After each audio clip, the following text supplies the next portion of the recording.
नमस्कार, मैं हूं संतोष वर्मा। स्वागत है आप सबों का हमारे YouTube चैनल कुरुक्षेत्र मैथमेटिक्स में। आज झारखंड जीएस के डे 5 में हम लोग देखेंगे झारखंड का क्षेत्रीय राजवंश। ठीक है, तो झारखंड का क्षेत्रीय राजवंश क्या होता है? जैसे देश में मौर्य काल, गुप्त काल, ठीक है, गुप्तोत्तर काल और मतलब जो दिल्ली सल्तनत था उसी के पैरेलल में उसी समकाल, ठीक है, झारखंड में एक क्षेत्रीय राजवंश का उदय हुआ था। ठीक है, उसके बारे में हम लोग जो राज्य कहाँ किस जगह पे हुआ उसके बारे में हम लोग आज देखेंगे। ठीक है, तो चलिए देखते हैं झारखंड का क्षेत्रीय राजवंश में कौन कौन सा राजवंश था जो झारखंड में यहाँ पे कार्य किया था। ठीक है, सबसे पहले तो हम आपको यहाँ पे एक मैप दिखा रहे हैं, ठीक है, जिसमें हम आपका एक बताए हैं ये कि मुंडा राज्य है या छोटानागपुर खास है, पलामू है, सिंहभूम का है। तो ये सब राज्य कब और कैसे और किसके शासनकाल में और किसके नेतृत्व में गठन किया गया था, इसके बारे में हम लोग देख रहे हैं। ठीक है, तो सबसे पहले देखिए झारखंड में निम्नलिखित क्षेत्रीय राजवंश का हुआ। सबसे पहला राजवंश जो था आपका वो था मुंडा राज्य। ठीक है, झारखंड एक जनजातीय राज्य शुरू से रहा है। ठीक है, और यहाँ जनजातियों में मुंडा जनजाति का बहुलता था। ठीक है, तो मुंडा जनजाति का बहुलता होने के कारण मुंडाओं ने, ठीक है, अपना एक नेता चुना। ठीक है, उस नेता का नाम था रीसा या रीता मुंडा, है ना। एक नेता चुना कौन? मुंडा लोग। ठीक है, और उसका नाम क्या था? रीसा या रीता मुंडा। ठीक है, जिसने मुंडाओं के सहयोग से सुतिया पाहन को अपना राजा घोषित किया। सुतिया पाहन, मुंडा का शासन जो होता है पुजारी वो पाहन कहलाता है, और मुंडा सुतिया पाहन को अपना राजा चुना। ठीक है, और जो सुतिया पाहन था राजा, ठीक है, शासक चुना जिसको सुतिया पाहन है, उसने अपना नाम रखा मुंडा राज्य या फिर उस राज्य का नाम सुतिया पाहन के नाम पर सुतिया नागखंड। ये राज्य जो था वो पूरे झारखंड, जो वर्तमान में भी पूरा झारखंड का मैप है, ठीक है, वो पूरे क्षेत्र में फैला हुआ था। किसका राज्य? सुतिया पाहन का राज्य। ठीक है, सुतिया पाहन का राज्य पूरे झारखंड में फैला था। सुतिया पाहन का राज्य के बाद ये बहुत दिनों तक नहीं चल पाया। सुतिया पाहन ने अपना राज्य को 7 गढ़ और 21 परगनों में विभाजित किया था। ठीक है, सुतिया पाहन पूरे झारखंड को 7 गढ़ में बांटा था और 21 परगनों में बांट के मतलब राज्य को संचालित कर रहा था। ठीक है, सुतिया पाहन का जो राज्य था वो दुर्भाग्यवश बहुत ज़्यादा दिनों तक नहीं चल पाया। ठीक है, इसका अंतिम राजा, मुंडा राज्य का अंतिम राजा था मद्रा मुंडा। ठीक है, प्रथम शताब्दी ईस्वी तक आते आते मुंडा राजवंश समाप्ति के कगार पे आ गया। ठीक है, और उसके बाद कई सारे क्षेत्रीय राजवंश का उदय हुआ। ठीक है, जिसमें से आपका 3 राजवंश प्रमुख हैं। कौन कौन राजवंश प्रमुख हैं? तो पहला है आपका छोटानागपुर खास, मतलब जो पूरा छोटानागपुर है उसका नागवंश। ठीक है, छोटानागपुर खास का नागवंश। ठीक है, दूसरा था आपका पलामू का रक्सैल वंश, और तीसरा जो राजवंश था वो था सिंहभूम का सिंह वंश। ये तीनों राजवंश बहुत दिनों तक चला, मतलब मध्यकाल तक लगभग ये राजवंश प्रथम शताब्दी से लेकर 1200-1300 ईस्वी तक राज्य चला। ठीक है, उसके बाद ये सब राज्य चूंकि बहुत बड़ा राज्य था तो वहाँ के जो लोकल जो क्षेत्रीय राज्य थे, जो क्षेत्रीय मतलब लोग थे, वहाँ वो लोग अपना अलग अलग राज्य का गठन किया। तो छोटानागपुर खास का जो नागवंश था बाद में 4 राजवंशों में टूट गया, 4 लोकल और 4 अन्य राजवंशों में विभक्त हो गया, और छोटानागपुर खास का जो नागवंश था वो समाप्त हो गया। तो पहला कौन राजवंश निकला? तो रामगढ़ राज्य। ठीक है, रामगढ़ राज्य निकला, मानभूम का मानवंश निकला। ठीक है, पंचेत राज्य निकला, खड़गडिहा राज्य। रामगढ़ राज्य रामगढ़ क्षेत्र में, हजारीबाग रामगढ़ क्षेत्र में कवर था। ठीक है, मानभूम धनबाद था, पंचेत बोकारो साइड में था, कुछ बंगाल का क्षेत्र था इसमें, और खड़गडिहा राज्य दक्षिणी संथाल परगना, जो झारखंड का संथाल परगना साइड का है, साहेबगंज क्षेत्र में खड़गडिहा राज्य आ गया। पलामू का रक्सैल वंश जो था कुछ दिनों बाद रक्सैल को पराजित करके चेरो वंश ने अपना आधिपत्य स्थापित किया। ठीक है, उसके बाद चलते हैं सिंहभूम में। सिंहभूम में 1200-1300 ईस्वी के बाद 12वीं शताब्दी के बाद वहाँ पे ढालभूम और पोड़ाहाट का 2 राजवंश का उदय हुआ। ठीक है, और इसी राजवंश को हम लोग अभी पूरा विस्तृत देखेंगे। ठीक है, तो सबसे पहले देखते हैं मुंडा राज्य का क्या क्या तथ्य है और क्या क्या चीज़ है, उसके बारे में हम लोग देख लेते हैं, फिर आगे देखेंगे एक एक करके सारे को।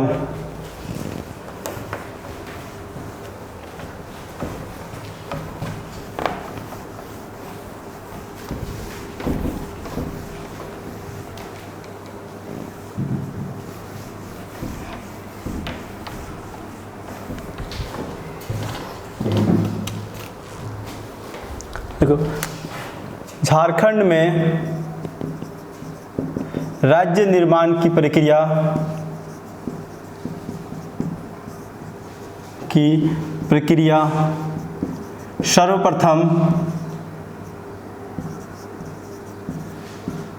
सर्वप्रथम मुंडाओं ने शुरू किया।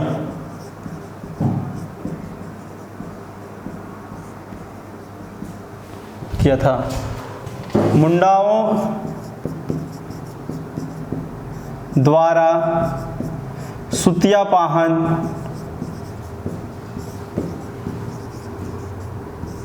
को अपना शासक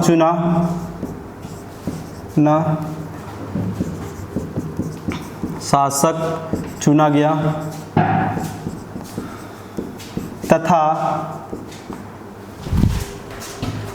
अपने राज्य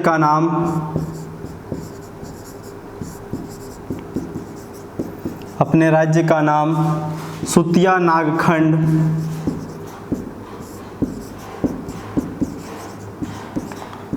या मुंडा राज्य रखा। ठीक है, मुंडाओं द्वारा शुरू किया गया था। मुंडा का अपना शासक किसको चुना? तो सुतियापाहन को। ठीक है, और अपना राज्य का नाम क्या रखा? सुतिया नागखंड या मुंडा राज्य। ठीक है, लिखिए आगे। सुतिया नागखंड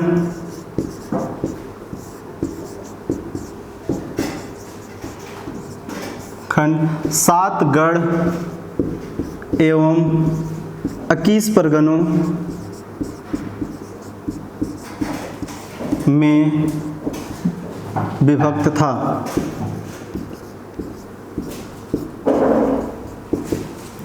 सात गढ़ और 21 परगनों में विभक्त था। 7 गढ़ कौन कौन था वो लिख देते हैं। 7 गढ़। ठीक है, पहला हो गया लोहारगढ़। ठीक है, वर्तमान में ये लोहरदगा क्षेत्र कहलाता है। ठीक है, दूसरा हो गया पालूनगढ़। ठीक है, वर्तमान में ये पलामू क्षेत्र। तीसरा हजारीबाग।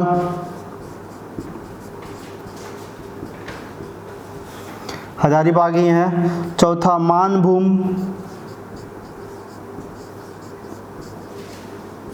ठीक है, मानभूम धनबाद।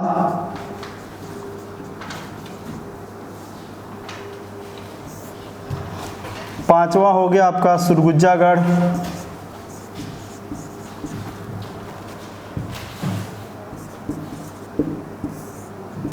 सुरगुज्जा वर्तमान में ये छत्तीसगढ़ में पड़ता है। सुरगुज्जा।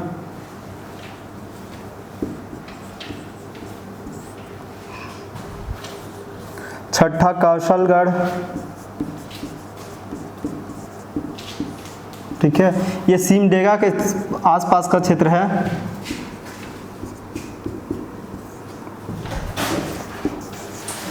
और सातवां हो गया आपका थालभूमगढ़।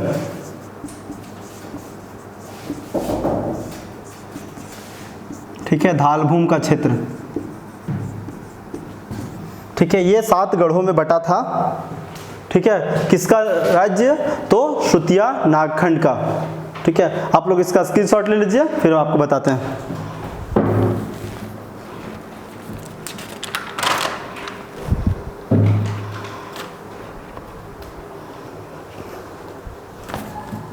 ठीक है, ले लिया स्क्रीनशॉट।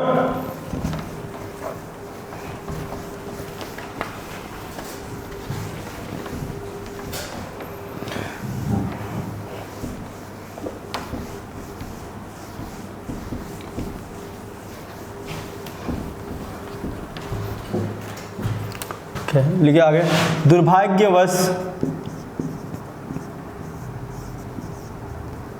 दुर्भाग्यवश यह राज्य अधिक दिनों तक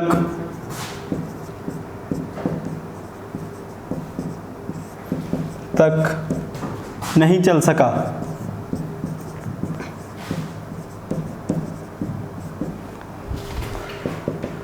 इस राजवंश का अंतिम शासक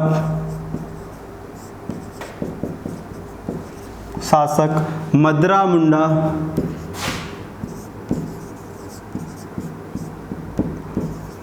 था। ठीक है, पूछा जाता है सुतिया नागखंड राज्य का अंतिम शासक कौन था, या मुंडा राज्य का अंतिम शासक मदरा मुंडा। ठीक है, मदरा मुंडा। इस राजवंश के समाप्ति के पश्चात झारखंड में 3 क्षेत्रीय राजवंश के बारे में अभी बताएं कि उदय हुआ था, तो उसके बारे में पढ़ते हैं अब आगे। ठीक है, पहला चलिए छोटा नागपुर खास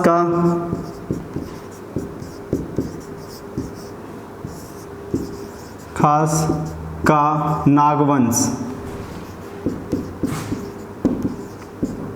ठीक है, छोटा नागपुर खास का नागवंश।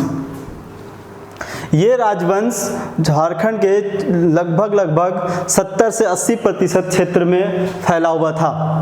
ठीक है, इसका स्थापना किसने किया था, स्थापना कौन था, ये छोटा नागपुर का नागवंश का संस्थापक। ठीक है, फन्नी मुकुट राय द्वारा कराया गया था। फन्नी मुकुट राय एक नाग वंश का था। ठीक है, जिसमें उसका पिता नागवंशी था, माता ब्राह्मण कन्या थी वाराणसी की, और गोवंशीय राजघराने में इसका विवाह हुआ था। इसने अपना राजधानी सुतियांबे को रखा और वहाँ पे एक सूर्य मंदिर का निर्माण कराया। ठीक है, इसके बारे में सुतिया नागखंड के बाद जो छोटनागपुर खास का नागवंश हुआ वो आपका 66 परगना में बटा हुआ था। 66 परगना और 21 गढ़। ठीक है, तो चलिए देखते हैं इसको। संस्थापक कौन था, संस्थापक स्थापना पहली शताब्दी में, कहीं कहीं डेट भी पूछा जाता है पहली शताब्दी में। यदि डेट कहीं पूछा जाता है तो 64 ईस्वी में। ठीक है, कब हुआ था, 64 ईस्वी में या पहली शताब्दी में। संस्थापक कौन था, फन्नी मुकुट राय। फन्नी मुकुट राय। ठीक है, नागवंश का संस्थापक कौन था, फन्नी मुकुट राय।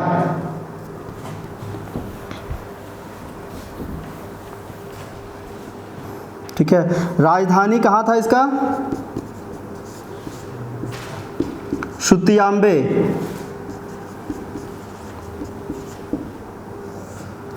राजधानी कहाँ था, सुतियांबे।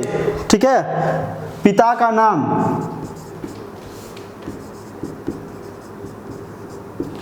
पुंडरीक नाग।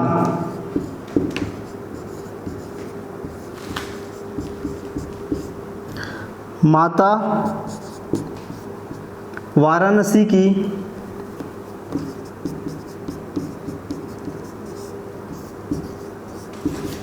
ब्राह्मण कन्या थी। ठीक है, आप इसका स्क्रीनशॉट ले लीजिए।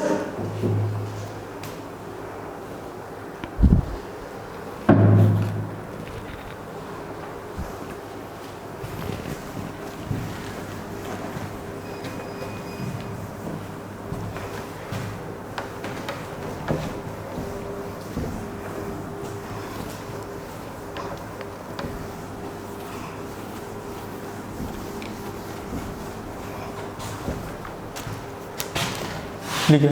छोटा नागपुर का नागवंश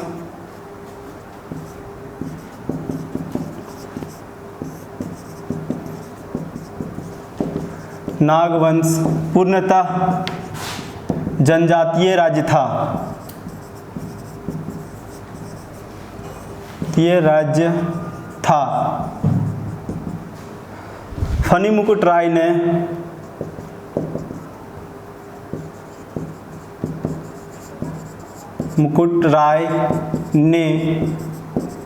गैर आदिवासियों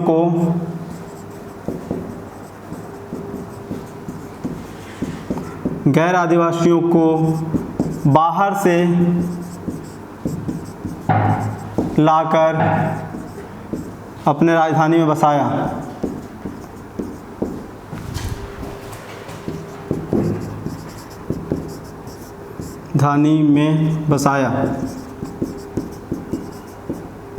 था। ठीक है। फनी मुकुट राय का दीवान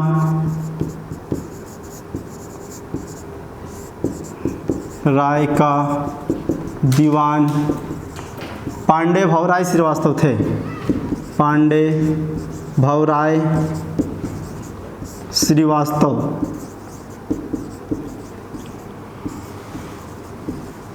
ठीक है।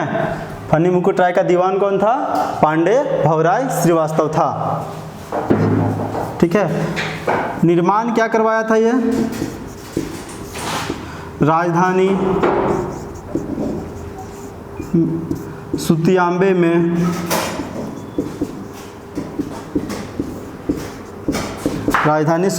में एक सूर्य मंदिर का निर्माण करवाया था।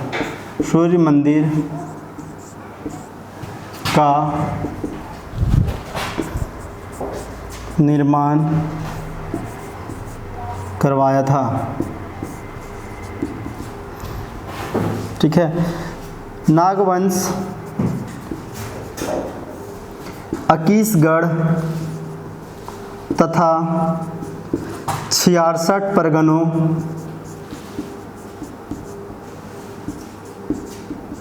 में विभक्त था।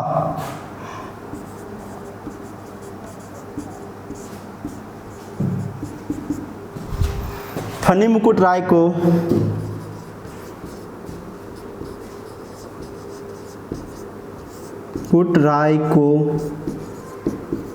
नागवंश का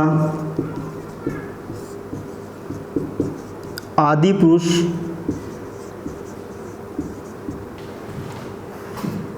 माना जाता है। देखिए, छोटानागपुर का नागवंश जो था, संस्थापक कौन था? ठीक है, फनी मुकुट राय का मतलब जो अपना राजधानी बनाया था, कहाँ था? सुतियांबे। ठीक है, जहाँ पर उन्होंने एक सूर्य मंदिर का निर्माण करवाया। ठीक है। इसका दीवान, फनी मुकुट राय का दीवान कौन था? पांडे भवराय श्रीवास्तव। दीवान कौन था? पांडे भवराय श्रीवास्तव। छोटानागपुर का जो नागवंश था वो पूर्णतः जनजातीय राज्य था। ठीक है, जनजातीय राज्य था। गैर आदिवासियों को बाहर से लाकर बसाया गया था। नागवंश जो है वो कितने गढ़? 21 गढ़ और 66 परगनों में विभक्त था। ठीक है। अब देखते हैं आगे कि फनी मुकुट राय के बाद कौन कौन से शासक आए और उसका राजधानी कहाँ था। ठीक। हाँ।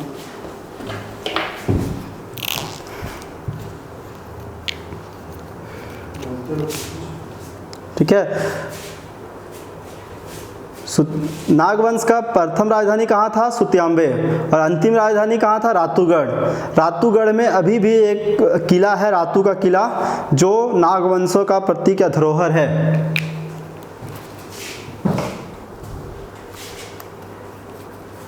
ठीक है, आप इसका स्क्रीनशॉट ले लीजिए।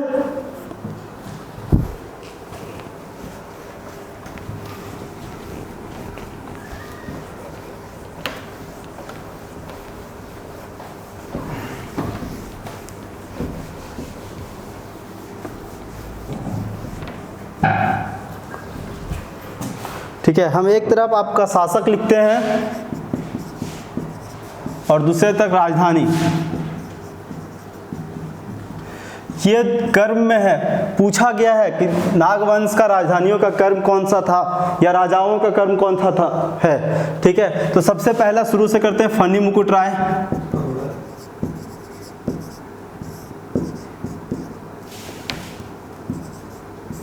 कहाँ था राजधानी?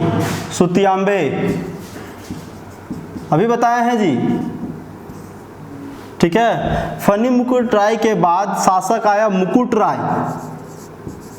ठीक है, राजधानी में कोई परिवर्तन नहीं हुआ। ठीक है, मुकुट राय के बाद शासक कौन सा आया? मदन राय। राजधानी में यहां भी कोई परिवर्तन नहीं हुआ। ठीक है, अगला शासक आया प्रताप राय, चौथा शासक था। प्रताप राय ने अपना राजधानी चेंज कर दिया। कहां पे? सुतियांबे से चुटिया ले गया। ठीक है, सुतियांबे से चुटिया ले गया। चुटिया कहाँ है? स्वर्णरेखा नदी के किनारे।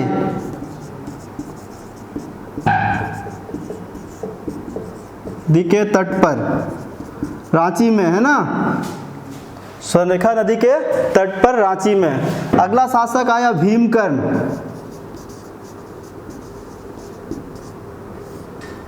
ठीक है, इन्होंने अपना राजधानी कहाँ ले गया? खुखरा। चुटिया से खुखरा ले गया।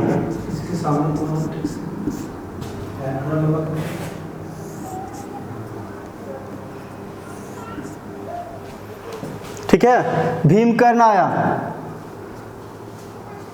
आप इसका स्क्रीनशॉट ले लीजिए, फिर ऊपर में लिख देंगे हम आपको। एक आ जाएगा, एक दो आ जाएगा। अगला है आपका दुर्जन साल। ठीक है, दुर्जन साल ने अपना राजधानी कहाँ लिया? दोईसा। खुखरा से कहाँ ले गया? दोईसा या फिर डोईसा।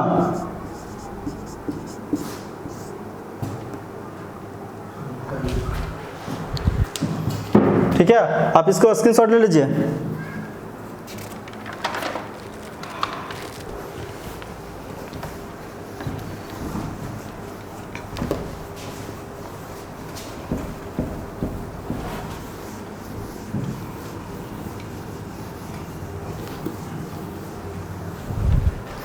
दुर्जन साल के बाद शासक आया एनी शाह। ठीक है, उन्होंने अपना राजधानी कहाँ रखा? सतरंजी। ये भी स्वर्णरेखा नदी के किनारे था।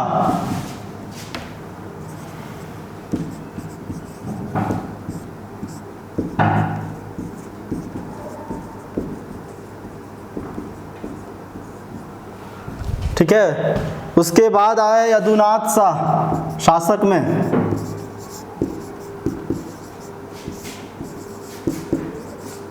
इन्होंने अपना राजधानी पालकोट ले गया। सतरंजी से कहाँ ले गया? पालकोट। पालकोट कहाँ है? तो गुमला में। ठीक है, रांची से सीधा कहाँ ले गया? गुमला। कौन? यदुनाथ शाह। यदुनाथ शाह के बाद आया जगन्नाथ सहदेव। जगन्नाथ सहदेव।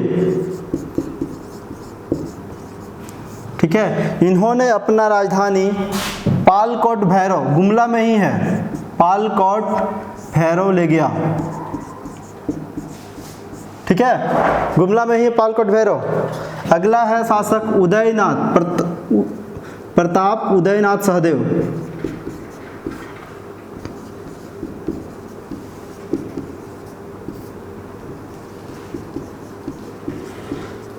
ठीक है, ये राजधानी रखा रातूगढ़।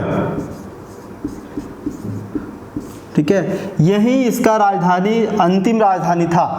ठीक है, शासक अंतिम नहीं था लेकिन राजधानी अंतिम था। मतलब इसके बाद एक दो और शासक हुआ जिसका राजधानी रातूगढ़ ही रहा, है ना।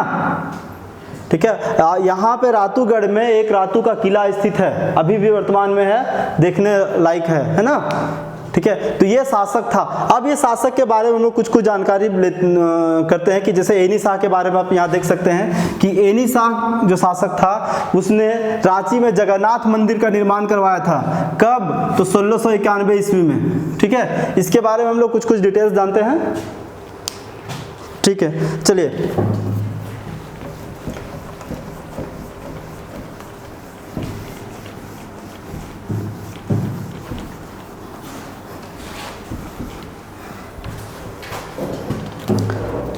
प्रताप राय शासक जो था, सिर्फ ये राजधानी चेंज किया था। राजधानी कहाँ ले गया था? राजधानी सुतियांबे से स्थानांतरित करके चुटिया ले गया था। ठीक है, अगला शासक है भीमकर्ण। ठीक है, यह नागवंश का प्रतापी शासक था।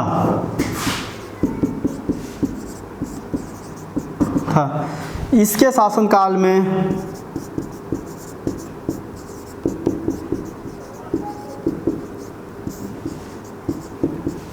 शासनकाल में रक्सैलों द्वारा आक्रमण किया गया था। जिसमें भीमकर्ण विजयी रहा।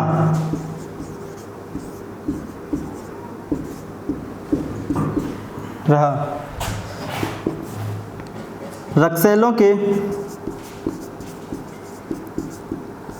लोग के इस आक्रमण को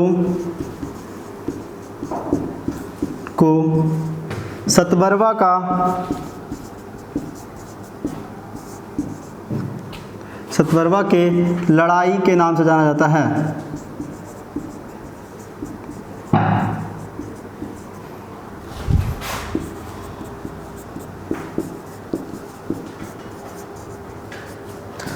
प्रथम शासक था भीमकर्ण, नागवंश का प्रथम शासक था जिसने राय के जगह कर्ण की उपाधि धारण किया था। प्रथम नागवंशी शासक जिसने राय के जगह कर्ण की उपाधि धारण किया था।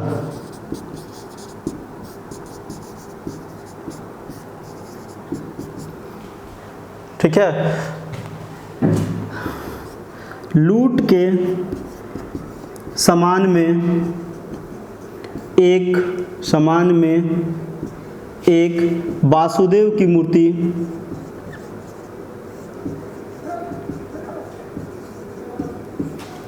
भी मिला था।